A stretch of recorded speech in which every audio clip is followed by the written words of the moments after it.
আরেকদিন ছোট্ট একটা কীর্তনের ব্লগ তোমাদের শেয়ার করছি। এটা আমরা গেছিলাম প্রসাদ খেতে, কিন্তু প্রসাদ খেতে যাইনি। প্রসাদ খাওয়ার আগে আমরা কীর্তনও শুনে নিয়েছি, আর কীর্তন শোনার পরেই প্রসাদ খেয়ে নিলাম।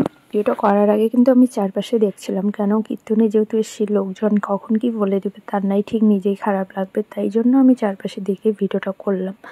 ডাইরেক্ট বাড়ি আসার পরে একটু পরে রেস্ট নিয়ে আবার গেছি বিকালবেলা এটা কীর্তনে, আর গিয়ে কিন্তু আমি তিলক লাগাচ্ছি। আর এই দিকে দেখো সন্ধ্যাবেলা কিন্তু কীর্তনের চারপাশটা কি সুন্দর লাগছে, মানে দোকানপাটও বসিয়েছে দুই একটা, তোমাদের দেখিয়েছিলাম যে দোকানগুলো বসবে এখানটায় কিন্তু বসেছে, একটু জমজমা ভাব লাগছে, যেহেতু নিজেদের পাড়াতে ভালোই লাগছে। আর জানো তো অনেকদিন পরে আজকে প্রসাদ খেলাম ফার্স্ট, ভালো লাগলো। তার মধ্যে এই শীতকালে প্রসাদ খেতে কার না ভালো লাগে, আমার তো ভীষণ ভালো লাগে। মাঝে মাঝে ইচ্ছে করে যে কোথায় প্রসাদ পাবো, তো যাই হোক এখানে আজকে প্রসাদ খেয়ে নিলাম। আর দেখো এইদিকে কিন্তু সন্ধ্যাবেলাটা ভীষণ লোক হয়, আজকে তো কম, দুদিন পর হবে, যেহেতু সূর্য পূজার দিনে বেশি লোকজন হয়। আর এই ঠাম্মিটার সাথে আমি খুব এরকি করছিলাম, খুব মজা করছিলাম, খুব হাস্য করাচ্ছিলাম আর কি। বললাম আসো একটু ভিডিও করো, ওইভাবে আর কি দারুণ মজা করছিলাম। আর এই কীর্তনে এসে কিন্তু অনেকেরই জুতা হারায়, যারা ওই ধান্দা নিয়ে আসে তারা ওই ধান্দা